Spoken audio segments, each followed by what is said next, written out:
আসসালামু আলাইকুম। তো আপনাদের যে কোনো সবজির বাগানে যে সবজির টালে যদি এরকম একটা তাবিজ থাকে তাহলে আপনার সবজি একটাও নষ্ট হবে না। ওই যে হুল মারা যে পোকাটা আছে ওই পোকাটা ক্ষতি করতে পারবে না, ঠিক আছে? ওই পোকাটাই কোনো ক্ষতি করতে পারবে না। এই যে দেখুন কত সুন্দর উঠতে হয়েছে, নতুন গাছ, একেবারে নতুন গাছে কত সুন্দর উঠতে। এই যে নতুন জালি, মানে এই ধরনের জালিগুলা নষ্ট করে দেয় হুল পোকায়। এই যে একটা আছে, এই যে এরকম গিরে গিরে হতে হতে যাচ্ছে। হ্যাঁ, এই একটা, এই একটা, পরপর, হ্যাঁ, এই একটা। তো এই সাইজের জালিগুলো নষ্ট করে মূলত হুল পোকায়, আর ওই হুল পোকা এর ভিতরে আটকা পড়ে। এই যে, এই যে গাছ, এই যে দেখুন হুল মারার কারণে, মানে হুল মারার কারণে এমনটা হয়ে যায় বুঝতে। এইটা হুল মারছে এই কারণে মূলত উস্তের কালার এরকম হয়ে গেছে, ভিতরে পোকা হয়ে গেছে। তো এই একটা উস্তে এটা হুল মারতে পারে নাই, এই যে এই কারণে উস্তেটা অনেক সুন্দর আর লম্বায় হয়েছে। এই যে নতুন জালি। তো দেখা যাচ্ছে যে ওই তাবিজটা থাকলে মানে 80টা 100টা উস্তের ভিতরে 20টা নষ্ট হবে, 80টা থেকে যাবে। আর যদি স্প্রে করেন তাহলে 100টাই ভিতরে 90টা তো থাকবে, এটা গ্যারান্টি। এই যে নিচে টমেটো লাগানো হয়েছে খাওয়ার জন্য, এটা মূলত আমি খাওয়ার জন্য একবারে পুকুরের সাইডে এটা লাগাইছি। শসা লাগাইছি, এই যে শসা জালি আছে এখানে, এই যে কত সুন্দর জালি। তো এখানে লাউ, উস্তে, টমেট, পুল্লা এবং বাঙ্গি ঘাস সহ অনেক মানে বিভিন্ন ধরনের টুকিটাকি জিনিস লাগাইছি। এটা হলো ছোট উস্তে।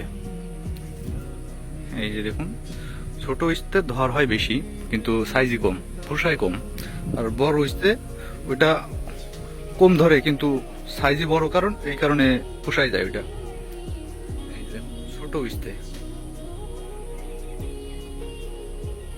তো বাসায় যদি এমন জায়গা থাকে কিংবা পুকুর পাড় থাকে তাহলে সবাই লাগাতে পারবেন খাওয়ার জন্য। এটা দেখা যাচ্ছে যে নিজের বাগানের সবজি যখন ইচ্ছা তখন তুলে খেতে পারি। এই যে দেখুন এখন এই যে কোরবানি দিয়ে একটা শসার 1 কেজি শসার দাম 180 টাকা পর্যন্ত।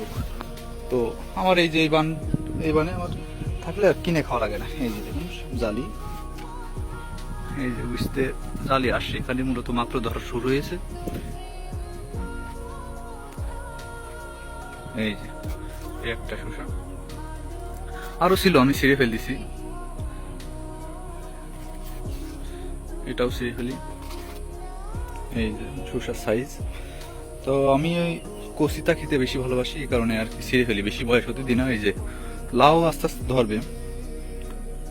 লাউ এটা নতুন গাছ তো, মানে শসাটা আগে লাগাইছিলাম, শসা আর উস্তে এই দুটা আগে লাগাইছিলাম।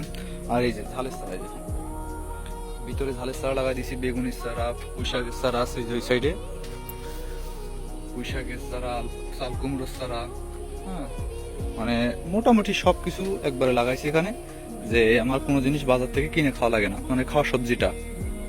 আর বাদ বাকি দেখা যাচ্ছে যেটা মানে এখানে হবে না সেটা বাজার থেকে কিনে খেতে হবে। এই যে দেখুন কত সুন্দর জালি, হ্যাঁ মাত্র জালি শুরু হয়েছে।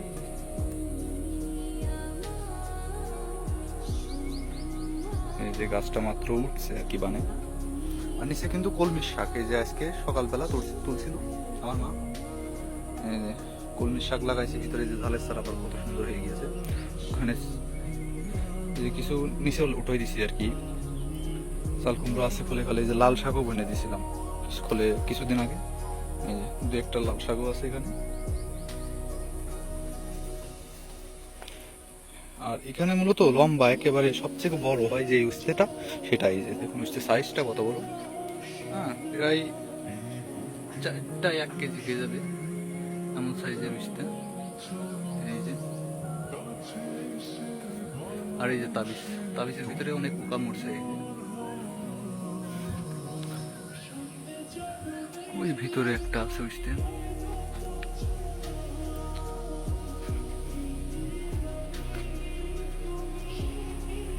তো আমার ভিডিওটা এই পর্যন্তই, সবাই আমার জন্য দোয়া করবেন। আসসালামু আলাইকুম।